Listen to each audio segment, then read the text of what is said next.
ओम शांति। आज 15 सितंबर 2020 की साकार मुरली। पहले सुनते हैं मुरली के कुछ मुख्य पॉइंट्स। आज बाबा ने कहा, तुम्हारा सबसे अच्छा यादगार मंदिर दिलवाड़ा मंदिर है। नीचे तपस्या में बैठे हैं, ऊपर में राजाई और यहाँ तुम चैतन्य में बैठे हो। भगवानुवाच मामेकम याद करो, मैं पतित पावन हूँ। मुझे याद करने से तुम्हारे विकर्म विनाश होंगे और मुक्ति धाम में आ जाएंगे। फिर आगे बाबा ने कहा, यह पैगाम सब धर्म वालों के लिए है। बोलो, बाप कहते हैं, दे के सब धर्म छोड़ मुझे याद करो तो तुम तमो प्रधान से शतो प्रधान बन जाएंगे। मैं गुजराती हूँ, फलाना हूँ, यह सब छोड़ो, अपने को आत्मा समझो और बाप को याद करो। यह है योग अग्नि। बाबा ने कहा, थोड़ी भक्ति की होगी तो थोड़ा ज्ञान समझेंगे, बहुत भक्ति की होगी तो बहुत ज्ञान उठाएंगे। बाप कहते हैं, मैं तुमको सब वेदों शास्त्रों का सार समझाता हूँ। यह सब है भक्ति मार्ग की सामग्री। सीढ़ी उतरना होता है, ज्ञान भक्ति, फिर भक्ति का है वैराग्य। जब ज्ञान मिलता है तभी भक्ति का वैराग्य होता है। अब मुरली सुनते हैं विस्तार से। मीठे बच्चे, बाप आए हैं तुम्हें ज्ञान का तीसरा नेत्र देने, जिससे तुम सृष्टि के आदि मध्य अंत को जानते हो। आज का प्रश्न, शेरनी शक्तियां ही कौन सी बात हिम्मत के साथ समझा सकती है? उत्तर, दूसरे धर्म वालों को यह बात समझाना है कि बाप कहते हैं, तुम अपने को आत्मा समझो, परमात्मा नहीं। आत्मा समझकर बाप को याद करो तो विकर्म विनाश होंगे और तुम मुक्ति धाम में चले जाएंगे।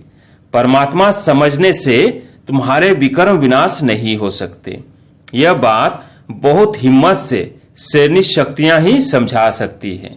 समझाने का भी अभ्यास चाहिए। आज का गीत है, नयनहीन को राह दिखाओ प्रभु। ओम शांति। बच्चे अनुभव कर रहे हैं, रूहानी याद की यात्रा में कठिनाई देखने में आती है।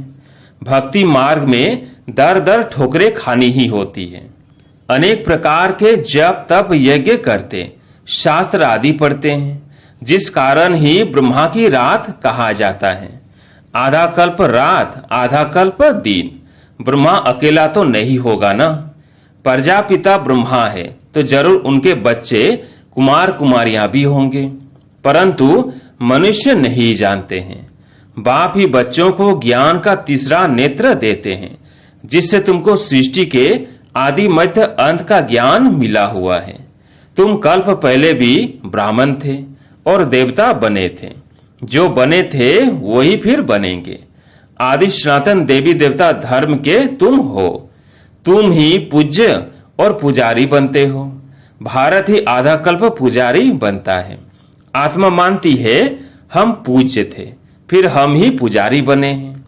पूज्य से पुजारी फिर पूज्य बनते हैं। बाप तो पूज्य पुजारी नहीं बनते। तुम कहेंगे हम पूज्य पावन सो देवी देवता थे, फिर 84 जन्मों के बाद कंप्लीट पतित पुजारी बन जाते हैं। अभी भारतवासी जो आदि सनातन देवी देवता धर्म वाले थे, उन्हों को अपने धर्म का कुछ भी पता नहीं है। तुम्हारी इन बातों को सब धर्म वाले नहीं समझेंगे। जो इस धर्म के कहां कन्वर्ट हो गए होंगे वही आएंगे। ऐसे कन्वर्ट तो बहुत हो गए हैं। बाप कहते हैं, जो शिव और देवताओं के पुजारी हैं उनको सहज है। अन्य धर्म वाले माथा खपाएंगे। जो कन्वर्ट होगा उनको टच होगा और आकर समझने की कोशिश करेंगे, नहीं तो मानेंगे नहीं। आर्य समाजियों में से भी बहुत आए हुए हैं, सिख लोग भी आए हुए हैं। आदि सनातन देवी देवता धर्म वाले जो कन्वर्ट हो गए हैं, उनको अपने धर्म में जरूर आना पड़ेगा। झाड़ में भी अलग अलग सेक्शन हैं, फिर आएंगे भी नंबर वार। टाल टालियां निकलती रहेगी। वह पवित्र होने कारण उन्हों का प्रभाव अच्छा निकलता है। इस समय देवी देवता धर्म का फाउंडेशन है नहीं, जो फिर लगाना पड़ता है। बहन भाई तो बनाना ही पड़े। हम एक बाप के बच्चे, सब आत्मा भाई भाई हैं, फिर भाई बहन बनते हैं। अब जैसे कि नई सृष्टि को स्थापना हो रही है। पहले पहले है ब्राह्मण। नई सृष्टि की स्थापना में प्रजापिता ब्रह्मा तो जरूर चाहिए। ब्रह्मा द्वारा ब्राह्मण होंगे। इनको रुद्र ज्ञान यज्ञ भी कहा जाता है। इसमें ब्राह्मण जरूर चाहिए। प्रजापिता ब्रह्मा की औलाद जरूर चाहिए। वो है ग्रेट ग्रेट ग्रैंड फादर। ब्राह्मण है पहले नंबर में चोटी वाले। आदम बीवी एडम ईव को मानते भी हैं। इस समय तुम पुजारी से पूज्य बन रहे हो। तुम्हारा सबसे अच्छा यादगार मंदिर दिलवाड़ा मंदिर है। नीचे तपस्या में बैठे हैं, ऊपर में राजाई, और यहाँ तुम चैतन्य में बैठे हो। यह मंदिर खलास हो जाएंगे, फिर भक्ति मार्ग में बनेंगे। तुम जानते हो अभी हम राजयोग सीख रहे हैं, फिर नई दुनिया में जाएंगे। वह जड़ मंदिर, तुम चैतन्य में बैठे हो। मुख्य मंदिर यह ठीक बना हुआ है। स्वर को नहीं तो कहाँ दिखाए, इसलिए छत में स्वर को दिखाया है। इस पर बहुत अच्छा समझा सकते हो। बोलो भारत ही स्वर्ग था, फिर अब भारत नरक है। इस धर्म वाले झट समझेंगे। हिंदुओं में भी देखेंगे तो अनेक प्रकार के धर्मों में जाकर पड़े हैं। तुमको बहुत मेहनत करनी पड़ती है निकालने में। बाबा ने समझाया है, अपने को आत्मा समझ मामे कम याद करो, बस। और कुछ बात ही नहीं करना चाहिए। जिनका अभ्यास नहीं उनको तो बात करनी भी नहीं चाहिए, नहीं तो बीके का नाम बदनाम कर देते हैं। अगर दूसरे धर्म वाले हैं तो समझाना चाहिए कि यदि तुम मुक्ति धाम में जाना चाहते हो तो अपने को आत्मा समझो, बाप को याद करो। अपने को परमात्मा नहीं समझो। अपने को आत्मा समझ बाप को याद करेंगे तो तुम्हारे जन्म जन्मांतर के पाप कट जाएंगे और मुक्ति धाम में चले जाएंगे। तुम्हारे लिए यह मन मना भव का मंत्र ही बस है, परंतु बात करने की हिम्मत चाहिए। शरीर शक्तियां ही सर्विस कर सकती हैं। सन्यासी लोग बाहर में जाकर विलायत वालों को ले आते हैं कि चलो तुमको स्पिरिचुअल नॉलेज देवे। अब वो बाप को तो जानते ही नहीं, ब्रह्म को भगवान समझ कह देते, इसको याद करो, बस यह मंत्र दे देते हैं। जैसे किसी चिड़िया को अपने पिंजड़े में डाल देते हैं, तो ऐसे ऐसे समझाने में भी टाइम लगता है। बाबा ने कहा था, हर एक चित्र के ऊपर लिखा हुआ हो शिव भगवानुवाच। तुम जानते हो इस दुनिया में धनी बिगर सब निधन के हैं। पुकारते हैं तुम मात पिता। अच्छा, उनका अर्थ क्या? ऐसे ही बोलते रहते, तुम्हारी कृपा थे सुख घनेरे। अब बाप तुमको स्वर्ग के सुख के लिए पढ़ा रहे हैं, जिसके लिए तुम पुरुषार्थ कर रहे हो। जो करेगा वो पाएगा। इस समय तो सब पतित हैं। पावन दुनिया तो एक स्वर्ग ही है। यहाँ कोई भी सतो प्रधान हो न सके। सतयुग में जो सतो प्रधान थे वही तमो प्रधान पतित बन जाते हैं।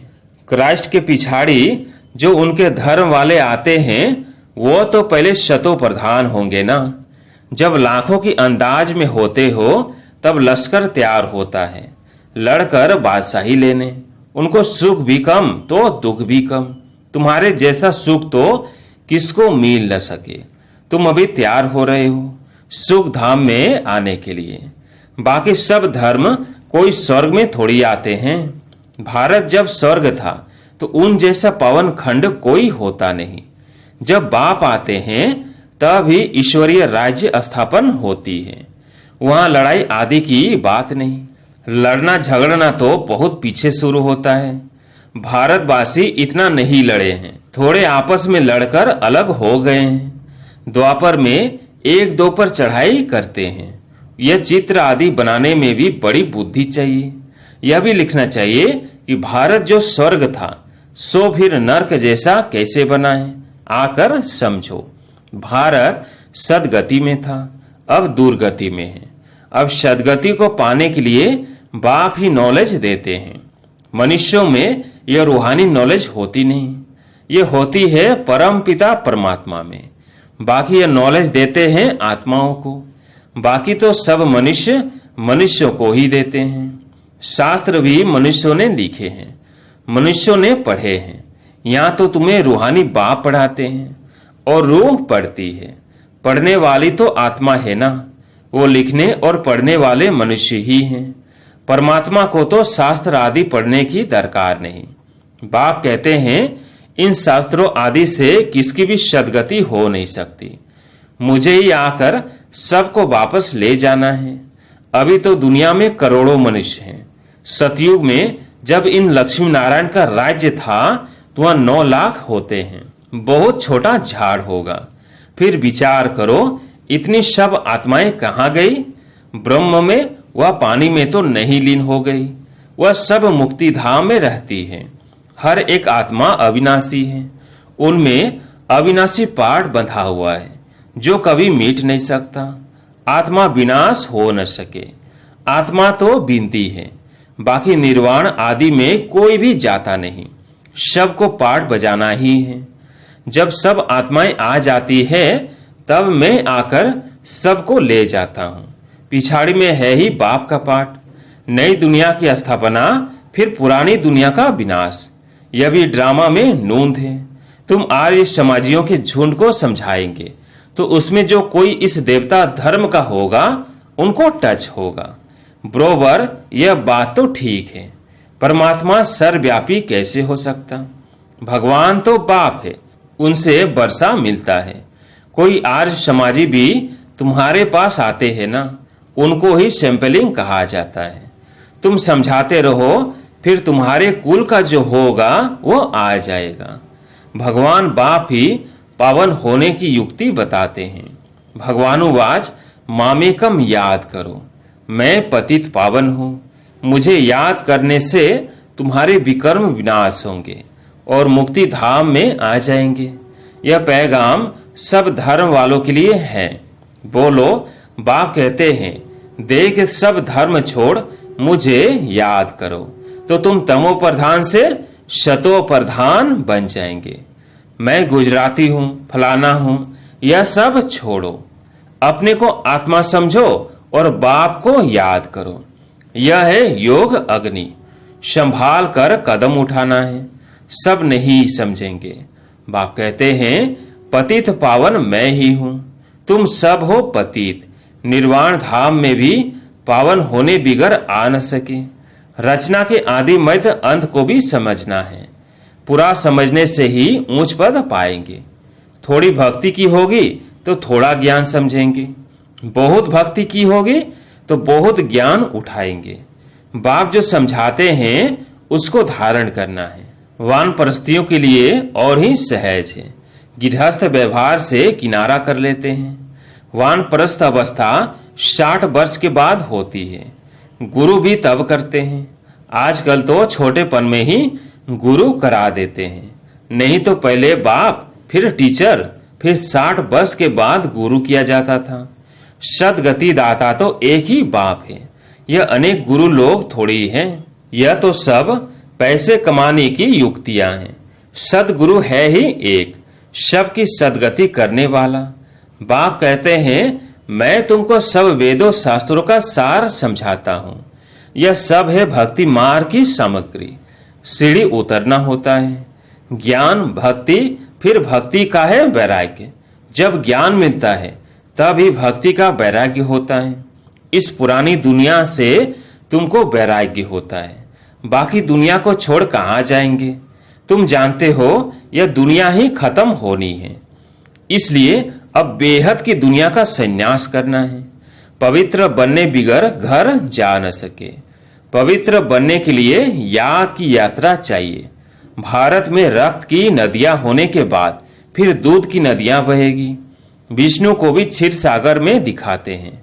समझाया जाता है इस लड़ाई से मुक्ति, जीवन मुक्ति के गेट खुलते हैं। जितना तुम बच्चे आगे बढ़ेंगे उतना ही आवाज निकलता रहेगा। अब लड़ाई लगी कि लगी। एक चिनकारी से देखो आगे क्या हुआ था। समझते हैं कि लड़ेंगे जरूर। लड़ाई चलती ही रहती है। एक दो के मददगार बनते रहते हैं। तुमको भी नई दुनिया चाहिए तो पुरानी दुनिया जरूर खत्म होनी चाहिए। अच्छा, मीठे मीठे सिकिलधे बच्चों प्रति माता पिता बाप दादा का याद प्यार और गुड मॉर्निंग। रूहानी बाप की रूहानी बच्चों को नमस्ते।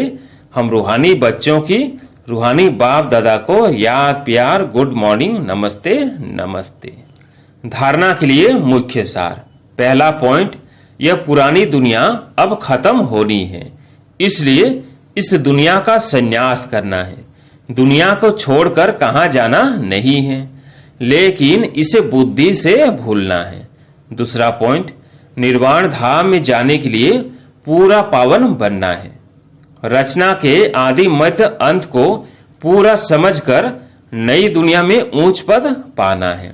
आज प्यारे मीठे बाबा का वरदान, अकेलेपन की नींद को तलाक देने वाले निद्राजित चक्रवर्ती भव। अकेलेपन की नींद को तलाक देने वाले निद्राजित चक्रवर्ती भव। साक्षात्कार मूर्त बन भक्तों को साक्षात्कार कराने के लिए अथवा चक्रवर्ती बनने के लिए निद्राजित बनो। जब विनाश काल भूलता है तब अकेलेपन की नींद आती है। भक्तों की पुकार सुनो, दुखी आत्माओं के दुख की पुकार सुनो, प्यासी आत्माओं के प्रार्थना की आवाज सुनो, तो कभी भी अलबेलेपन की नींद नहीं आएगी। तो अब सदा जागती ज्योत बन अलबेलेपन की नींद को तलाक दो और साक्षात्कार मूर्त बनो। स्लोगन, तन मन धन, मन वाणी कर्म, किसी भी प्रकार से बाप के कर्तव्य में सहयोगी बनो तो सहज योगी बन जाएंगे। अच्छा, ओम शांति।